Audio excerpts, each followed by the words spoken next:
This story might be true. One night when Bob was looking at all the stars, he saw a flash, and instead of barking, he said, "My name is Whisker. What's yours?" "My name is Precious Lily Gucci Pearl Fluffy," replied the red cat. They went inside the castle to hide from any lampshades. There they met Lily the Bat, who had lived on the roof for years. "Who crashed into my castle?" shouted Lily. Then outside the window, a murder of crows, the size of vultures, lined up on the telephone wire, screeching loudly and triumphantly. Little did they know, the taxi driver had been kidnapped, and in their place was an unqualified driver, also known as Bob the Starbucks manager in disguise. But he was in fact not the Starbucks manager. He was a McDonald's manager spy, whose mission was to monitor the chicken nugget sales. They found Dr. Terry, a hydra nugget, and a dog that could shoot water. Foxy the pencil rolled onto the pitch. Dr. Terry pulled his shrink machine out of his lab coat pocket, and suddenly a beam came out. The torch also shone on initials on the wall. They could see the rainbow lights of the games and the clock on the register machine. They realised they were quite early. They were so tired that they fell asleep in the fountain.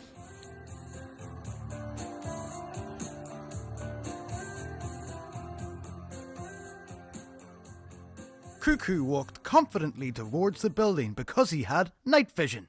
He climbed through the broken glass to get inside. Deanie Sore knew all the good hiding places in Bally Bay, but didn't want to tell Joe the giant. He wanted Joe to figure it all out by himself. He wanted to help Joe learn more about Bally Bay and develop his brain. He only had one eye. He was very tall and wide with lots of wool and was 14 years old. His coat was lovely and brown. Bob the cowgoat was feeling quite depressed as he walked around Tesco looking for a new phone. He had heard of a legend and a myth of a device that could control the moon. He had to break through some extra flooring to get to the device. Suddenly he was blasted into a wall by a fire breathing A king cobra called Charlie. All of a sudden, a woman ran towards them in fear, and behind her stood a tall figure they met in Belfast, who turned out to be Bob. But it wasn't Bob this time. They saw the tall figure enter Starbucks. They took off their cloak and revealed themselves. You're in, kid! He went to the freezer to get ice. When he opened the door, Icicle began to feel hot. I wish the sun would go away. It makes me feel nervous. I'm scared I might melt. "I really need a coffee now," he told them. Bob the ginger cat, who always wore a top hat, was in the car with his owner. As they sped through the town, they saw people and football players walk into the stadium. It was finally time for Foxy's match. He kept looking down in nervousness. The coach pulled out the sharpener for the players to make sure they are in tip-top shape. The enemy team came onto the pitch, led by Gemily the Eraser, the most feared player in all the league. To set the mood of war, along came a band of dinosaurs who strung their guitars and beat the drums. Anyone else would feel under pressure, but Cathy was confident as she stood bravely in front of the goal. Just as she went to take it, she felt her hamstring pull, and out of nowhere a portal opened above her. He started to feel weird. His vision went blurry, his hands and feet tingled. He closed his eyes and saw a vision. 27 stained glass windows, and the faces slowly began to turn to ghosts, and they started to come towards her, moaning. Juliet looked at me and nodded. You could see the fear creep upon her face. She was too nervous to talk. "This is your last warning," it whispered. She could see the shadow of a person, a tall, skinny person with broad shoulders.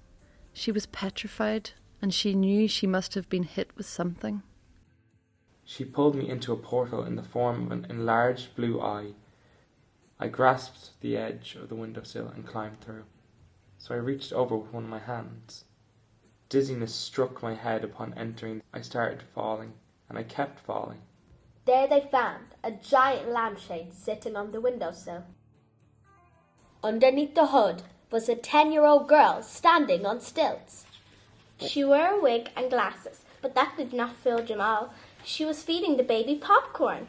This baby was not like any other Archaeopteryx. It was tall, with many different coloured wings and a reddish-orange beak. But what if the baby was evil and ate the whole town of Drogheda because it was hungry?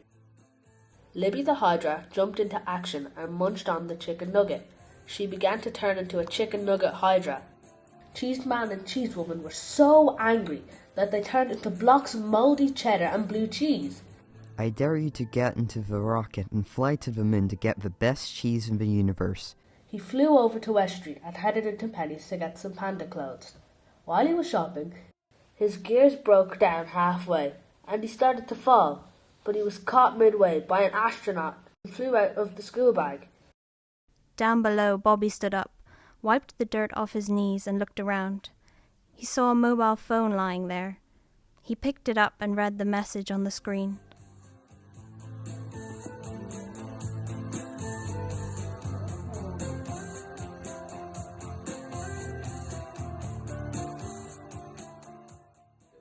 It was dark and rainy in the bogside. The night lightning struck through the dark. The lightning startled Linda and she crashed the car. Barry was on the run from witches who were chasing him for the last 5 years.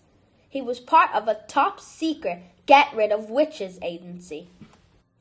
Every Halloween night, a storm would visit the church. It was almost as if the church was stuck in the same time loop. As they made their way through the graveyard, they noticed that there was some uprooted graves. One of the graves looked dug up, and there was muddy drag marks leading from the grave up to the church. Abruptly, a door opened at the back of the church. The two girls walked down the stairs. They had the panicked realization. There were 3 old wooden doors on the side opposite the chute they fell through. The doors were painted black and peeling, revealing the wood underneath. The friends turned around in horror and saw a tall, burly, confident, glowing figure. It glided slowly up the aisle towards the group. The witches found out about their leaving and tried to chase them, but they fell into a puddle. Kusanaka, the legendary sea monster, floated up from the depths. But all the doors were locked and she was trapped inside. Rosie was the only one of her family with wings. When they reached Gucci's treehouse, they saw a very, very, very big T-Rex called Rory. He kicks the door in and sees a hallway receding into the darkness behind it. She saw the pig with the red eye. It was just staring at her.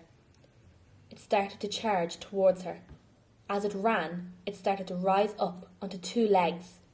Its body began to grow longer, its black fur slowly turning into brown robes. Its curly tail disappeared.